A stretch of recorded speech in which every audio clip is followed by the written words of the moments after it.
All right, we have Brian Salazar on the right. On his right is Cameron Bateman. On his right is Brandon Hayashi. So Citrus pulled off one of the biggest wins in program history. It's the first time, Andrew Wheeler said first time since 1995. 48-43. Before we get to the offense, which these guys mastered, they drive all the way down to about the 8-yard line. Can you talk about your defense tonight? Yeah, defense did a great job. I mean, they took the coaching. They were making great adjustments. I mean, my defensive staff, first of all, are putting together a great game plan. But then the even better job by the kids going out there and executing it. Like Durant Johnson getting the pick on Was the that the sideline. last pick? Yeah, okay. Durant Johnson, or we call him DJ, handling business. You have Curly on the boundary side. You have Armand. You have Donovan Perez. And then our guys playing linebacker. So you got Thomas White. You got Maddox. You got Bear, Baker. And then our D-line just getting active today, handling their business up front in the trenches and making the adjustments every series. Mount Sac does a great job adjusting every single series, so we got to match that intensity. So you have Tyson Toscano, Leo Lopez, you have Jarrell Comer, who's a basketball player that this is his first year playing football. So a lot of great things. Raymond Esparza, another Northview guy. So by the way, Donovan Perez is the biggest badass at 155 pounds or whatever he is. Is he not a tough kid? Yes, sir, without a doubt. So you just beat the number 2 team in the state, 48-43. Your quarterback threw for 400 yards and 5 touchdowns. He had, I think, over 10 catches, over 100 yards, touchdown. How well did your offense play, especially in the second half? I mean, they played amazing, and it's again, we came out of the locker room, and that's the biggest thing was execution. That was the main thing. Stop shooting ourselves in the foot.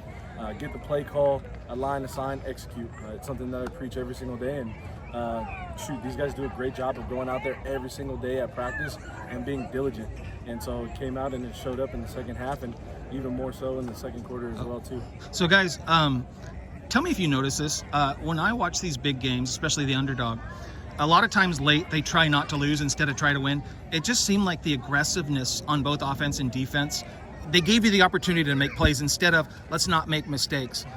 Brian, how did that affect your play, knowing that you just balls out till 0-0-0? You know, just coming out, as the underdog, all you got to do is just play ball, play your game. You got to play your best game to be able to be a great team like Mount Sac, and we did that as a collective, as a team. Defense came out, they stepped up when we needed them. Offensively, we were able to drive down, we were able to score points when defense gave us turnovers. First off, I also want to bring light to our O-line this week. We were banged up. We actually had, I'm pretty sure, two to three starters that were out this week. So we had 2 to 3 guys come in and playing real time against a real great team and having to really step it up, and they did that today. So can you talk about your receivers, including the guy next to you? We have a great receiver core. We have guys that are down that were supposed to be guys. And we have new guys coming in and stepping in. I want to bring out JP. He got JP Stanford. He got hurt last week. The whole week he was struggling to be able to get into practice, and then today he came out and balled out. He actually had a touchdown. And just this guy always bringing in catches. I can trust him all the time. Also, Lorenzo Simmons, Low, we like to call him Low. He's just being shifty out there. Get the ball in his hands. That's my job. Just get the ball in his hands, let him do what he has to do. Who's the guy you threw the touchdown to late against your body? That one was to Lorenzo as well. Okay. Yeah. Cameron, how many are you in a line of Batemans that are receivers? 3. 3. That's what the third, right? Or is there one? I'm the second. So there's another one at Chino Hills? Yeah. Okay. Huge game. To be part of this win, what does it mean to you? Oh, it means everything. We came in with a winning mindset. We came with nothing we can lose. We just played our hearts out, man. How fun was it tonight? Oh, it was so fun. It's one of the best games I ever played. One of the best games I've seen in a long, long time. What would you want to say about your quarterback's effort tonight? He gave 100% every play. He was knocked down, he'd get back up and move on to the next play. So can you talk about the slow start? What happened and how did you guys turn it around offensively? We started out slow, but then we just called numbers, and then our receivers made plays. Okay.